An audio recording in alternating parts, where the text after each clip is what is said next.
사무엘하 12장의 내용은 어제 우리가 읽었던 11장에서 바세바라고 하는 여인과 간음을 범하고 그 죄를 은폐하기 위해서 이런저런 수를 쓰다가 그 수가 통하지 않게 되니까 결국은 이 바세바의 남편이었던 충신 우리아를 결국 살인의 현장으로 내몰게 되므로 여호와 앞에 큰 죄를 범했던 사건에 대해서 하나님께서 어느 정도 시간이 지나고 나신 다음에 선지자 나단을 다윗에게 보내서 그의 죄에 대하여 심히 책망하고 그에 대해 하나님이 어떻게 하실까 하는 것을 듣게 하시고 그 들은 그 말씀에 대하여 다윗은 그대로 그 말씀을 수용하는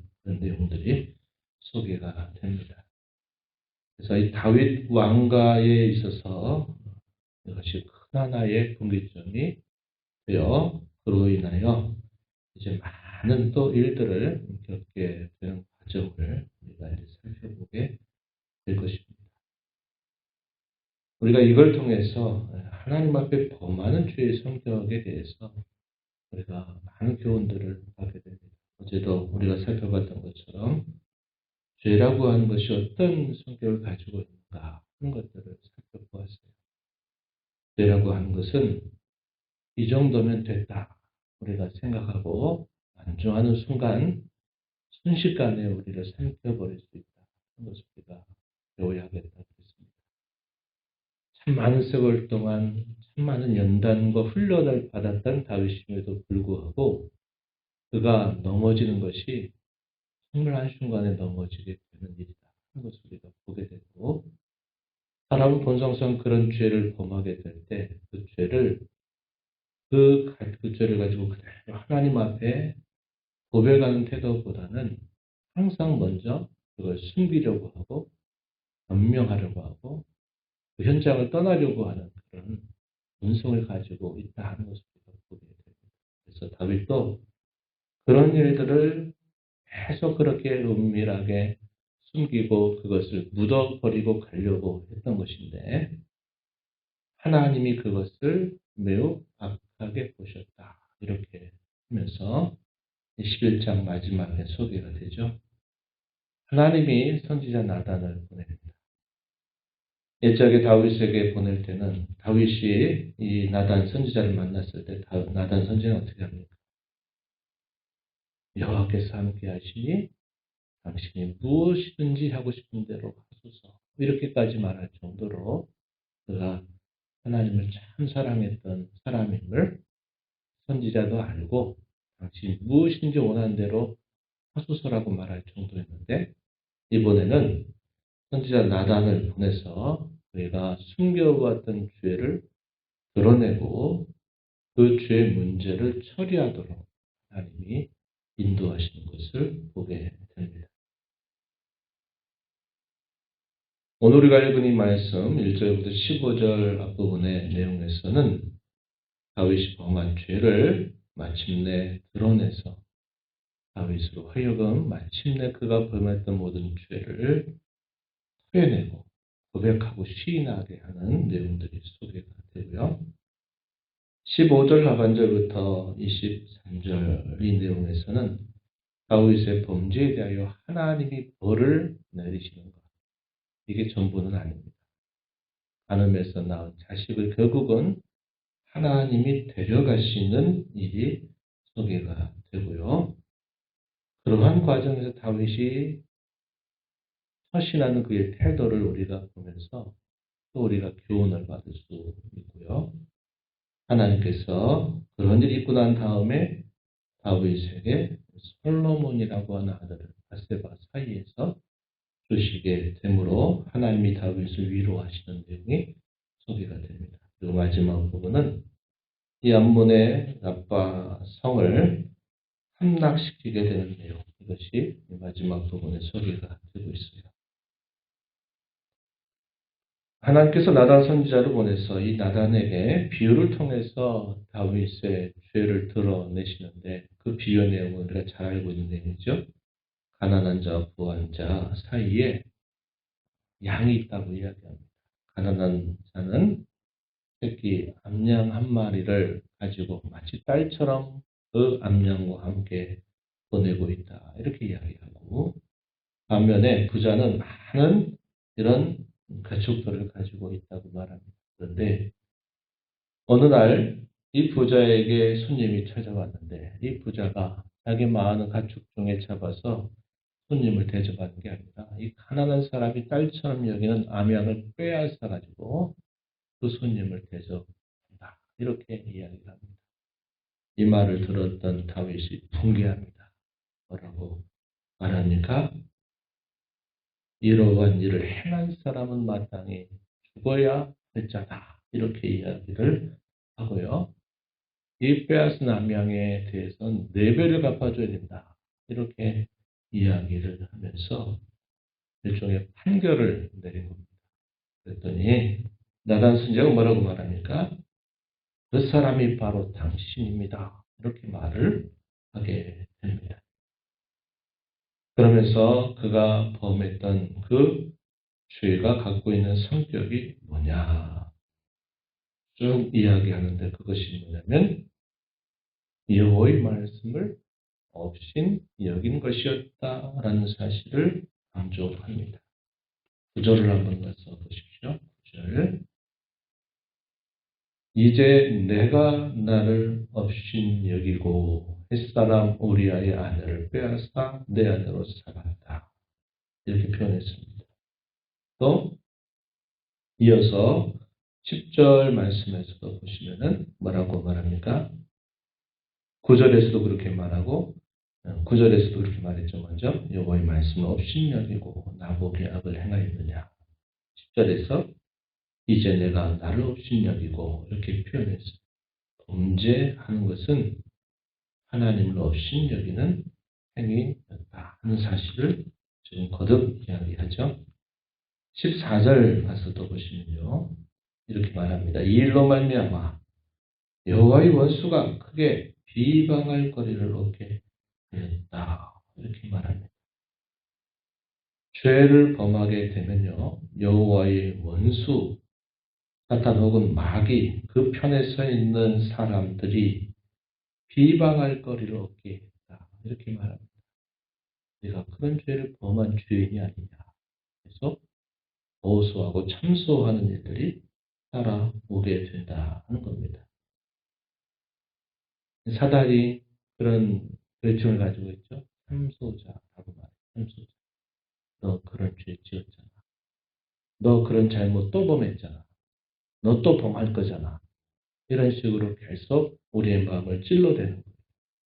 그럼 그런 것에 찔려서 또 우리가 양심의 가책에 빠지고 또 연약해지게 되는 일들이 따라와요. 그래서 죄가 갖는 이런 성격은 비방거리를 제공해 주는 거예요.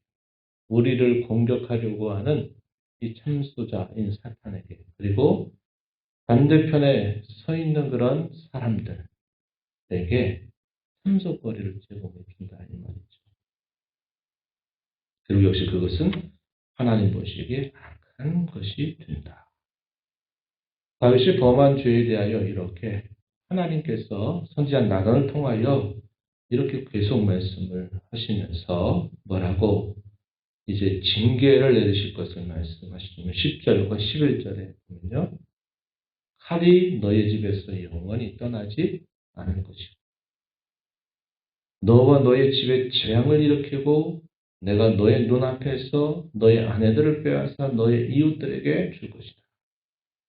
그 사람들이 너의 아내들과 더불어 백주에 대낮에 동침하게 될 거다. 너는 은밀하게 이 일을 행했지만 나는 온 이스라엘 앞에서 남들이 다 보는 자리에 이 일을 행할 것이다. 이런 말씀을 주신 것입니다. 다윗이 하나님을 사랑하심에도 불구하고 이렇게까지 하나님이 크게 벌하셔야 될까 하는 생각이 들 만큼 어떻게 보면 참 독한 그거를 하나님이 선지자를 통해서 그에게 말씀을 하시는 겁니다. 다윗이 어떻게 반응합니까? 내가 여호와께 범죄하였다고 시인하게 돼요. 그리고 여호와께서는 이 다윗의 죄를 용서하셨다라고 하는 화제의 선언을 듣게 됩니다. 13절 말씀에 표현이 되는데요. 이러한 것이 계기가 돼서 우리가 잘 아는 시편 51편에서 다윗이 그 일로 인하여 얼마나 깊이 하나님 앞에 자기의 숨겨왔던 죄, 그거에 대해서 슬퍼하고 탄식하고 간절하게 회개하는 내용들, 이것이 시편 51편에 잘 소개가 되어 있습니다. 그래서 이 시편 51편은 우리가 범죄하게 될 때마다 읽고 묵상하고 우리도 그렇게 하나님 앞에 회개할 아주 좋은 모범을 잘 보여주는 말씀이 된다 하겠습니다. 임신한 아이가 이제 태어나게 되지만 하나님이 예고하신 것처럼 그 아이를 여호와께서 치시게 돼요. 다윗은 그 아이가 살아있는 동안 어떻게 합니까? 식음을 전폐하죠. 그리고 하나님 앞에 간절하게 엎드려 긍휼을 구하는 자세를 갖습니다. 하지만 결과는 어떻게 됐습니까? 일주일이 지나면서 그 아이가 결국은 죽게 된 겁니다. 신하들은 이 아이가 죽었다고 하는 소식을 다윗에게 차마 말하지 못해요. 왜냐하면 그 아이를 위하여 왕이 어떠한 태도로 지금 하나님 앞에 간절하게 그리고 겸손하게 엎드리고 있는가를 너무나 잘 알고 있었기 때문에 죽었다고 하는 소식을 차마 말할 수 없는 겁니다. 그러나 다윗은 눈치챘어요. 하나님이 이 아이를 결국은 데려가셨구나 하는 것을 알게 되어 그리고 나서 다윗의 태도가 그전과 달라지게 돼요. 하나님이 데려가시기 전까지 그는 엎드려서 하나님 앞에 그 아이를 혹여나 살려주시기를 기대하면서 차분하게 하나님 앞에 낮추는 자세를 갖지만 하나님이 결국 그 아이를 데려가시고 난 다음에는 언제 그랬냐는 듯이 옷을 갈아입고 몸도 씻고 예전의 일상으로 돌아가요. 물론 그렇게 돌아간다 그래서 그 마음이 다 모든 게 위로가 됐다 그런 건 아닐 것입니다. 그러나 그의 태도가 보여주는 것은 하나님의 처분에 맡기고 하나님께서 혹여나 불쌍히 여겨주실까 하여서 자기가 할 수 있는 최선의 일을 강구하고 자세를 최대한 하나님 앞에 겸손하게 낮추면서 하나님의 처분을 기다린 겁니다. 하나님이 그럼에도 데려가셨다 할 때는 이제는 하나님이 하신 그 일로 그대로 인정하고 자기의 할 일을 이제 다시 시작하는 태도를 갖는 것이죠. 이것이 좋은 하나의 모범이 될 수 있다는 겁니다. 우리가 어떤 일들을 겪고 있을 때 하나님 앞에 우리의 손을 간절하게 아뢰고 겸비하게 하나님의 뜻을 구해도 하나님의 주권대로 그분의 처분대로 맡겨드리고 그분이 비록 우리가 원하는 대로 그렇게 하지 않으신다 하셨을 때는 그 결과를 받아들이고 다시 또 일상에 주어진 삶을 잘 감당하는 자세를 갖는 것이 하나님을 섬기는 사람의 좋은 태도임을 우리가 이걸 통해서 배우게 됩니다. 신하들이 너무 이상했어요. 어떻게 그 전과 그 이후의 태도가 너무나 다른 모습을 보고 어떻게 이럴 수 있는가 했더니 다윗이 대답하죠. 그가 살아있을 동안에는 내가 하나님께 할 수 있는 일을 하지만 그가 이미 죽고 난 다음에는 내가 그와 같이 될 것이지 그 아이가 다시 돌아올 수 없지 않느냐 이렇게 말하면서 다윗이 그 의아해하는 그런 신하들에게 대답을 해주게 됩니다. 그리고 난 다음에 하나님이 시간이 흘러 이 밧세바에게 자식을 주시는데 솔로몬이라고 하는 아들을 주시고 이름을 이야기해 주세요. 뭐라고 이야기합니까? 여디디어라 이름을 지어라. 무슨 뜻입니까? 여호와의 사랑을 받는 자다. 하나님께서 위로하시고 은혜를 더해 주시는 그 은혜를 베풀어 주시기 됨을 잘 보여주고 있어요. 우리가 이 말씀을 보면서 역시 이 죄에 대하여 우리가 또다시 교훈을 받아요. 결과만 놓고 보면요. 어떻게 이럴 수 있을까 싶어요. 그죠? 아니, 그렇게 다윗이 하나님을 사랑했는데 어떻게 죄를 범하더니 어떻게 살인까지 범하고 어떻게 이렇게 숨기고 은폐하고 이렇게 할 수 있을까 싶은데 죄를 범하고 나면서 그 죄의 과정 가운데서 내가 빨리 빠져나오지 않게 되면요.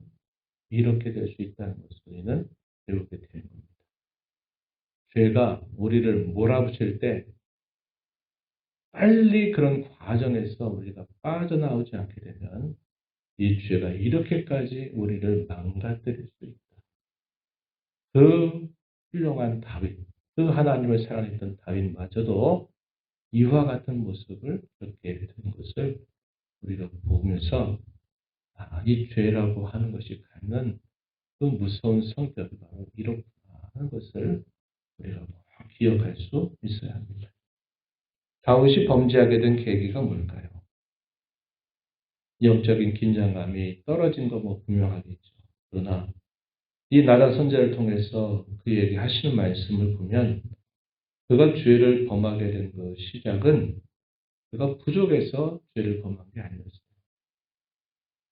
자기가 가지고 있는 것에 대하여 만족하지 못하고 다른 것을 더 좋게 여기면서 탐하는 마음이 그 죄의 시작점이 되었다 하는 것을 보게 됩니다.